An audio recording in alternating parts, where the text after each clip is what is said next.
and China. On this podium, you have said that the U.S.-China relation is not binary. So when it comes to China-Russian relation, I wonder, do you view it as binary, black and white? Because from your previous remarks, it sounds like if China doesn't agree with the United States 100%, then China is on the wrong side.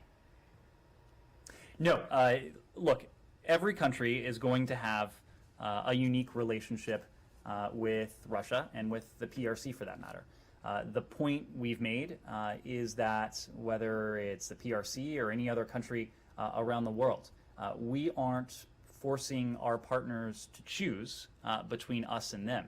What we are doing in this case is putting a spotlight on the fact that whether, regardless of your partners and allies, what the Russian Federation has done is attempt to tear asunder the principles that have been at the center of unprecedented levels of stability, of security, and prosperity born over the course of 2 world wars and a Cold War. And what Russia is doing is violating in a blatant and unmistakable way the same principles that countries like the PRC have long claimed to hold dear. The principle of state sovereignty. This is a refrain that we have consistently heard from the PRC. The importance, the emphasis on sovereignty of all states. It is certainly a principle that we have sought to protect around the world. But our point has been that when these principles come under threat, countries around the world have an opportunity to demonstrate whether what they have said over the course of years or longer actually means anything. Whether there was actually anything behind their pronouncements. And so countries around the world will have to determine for themselves where they want to be when the history books are written, whether they want to be on the side of these very principles or whether they want to be on the side of naked aggression, of violence, of destruction, and we're asking countries to speak very clearly and to show the world once and for all where they stand. The Chinese ambassador to the United States, Qin Gang, yesterday told us on CBS that China and Russia has a trusted relationship.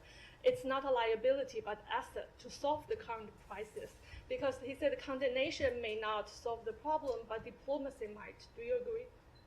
Well, what we've said is that we welcome countries around the world to use the leverage that they have with Russia to bring this conflict to a close. It is undeniable that the People's Republic of China has significant leverage with Russia, perhaps more so than just about any other country around the world. So it stands to reason that the PRC could do more than most countries around the world to bring an end to this violence, this bloodshed, this destruction, and this war. But we have not seen that yet.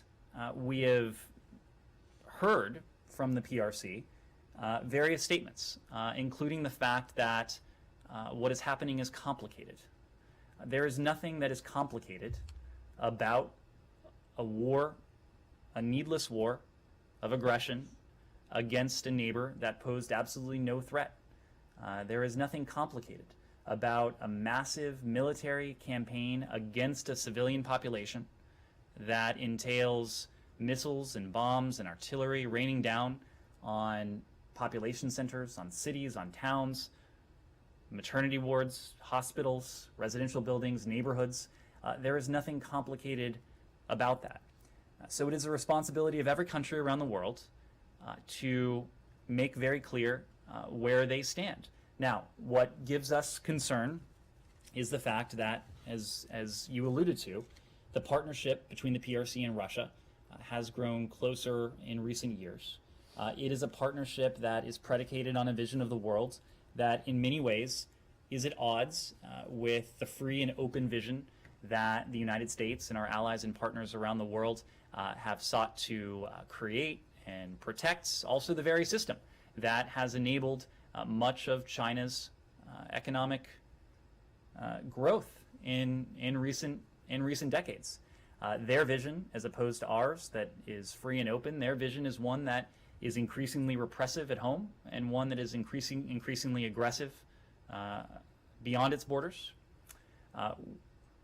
If the PRC wants to show the world that it means what it says, that it stands behind the principles that it has claimed to stand behind for years and decades, now is an opportunity for them to do so.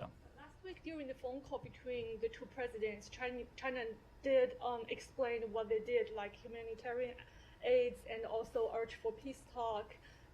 What more do you want to see from China? Well, the White House had an opportunity to speak to this on Friday. We will let the PRC speak to their impressions of that call. For us, it was an opportunity for the two presidents, as part of our emphasis on maintaining those open channels of communication, to speak directly in a way that was substantive, in a way that was detailed, and was candid. And President Biden had an opportunity to offer a pretty detailed review of how things have developed in President Putin's war against Ukraine, his assessment of the situation today, and President Biden, for our part, underscored that the United States continues to support for a diplomatic resolution to this crisis. Now, part of the conversation was based on the concerns we have that countries around the world, including and perhaps most notably the PRC, may seek to provide a lifeline to Russia, to provide economic support, financial support, to help it attempt to skirt the sanctions that have been posed on it, the other economic measures that have been placed on it, or to provide weaponry for the battlefield effort, weapons or material for the battlefield effort that very clearly has not gone according to plan, and for which President Putin seems desperate to seek to change course.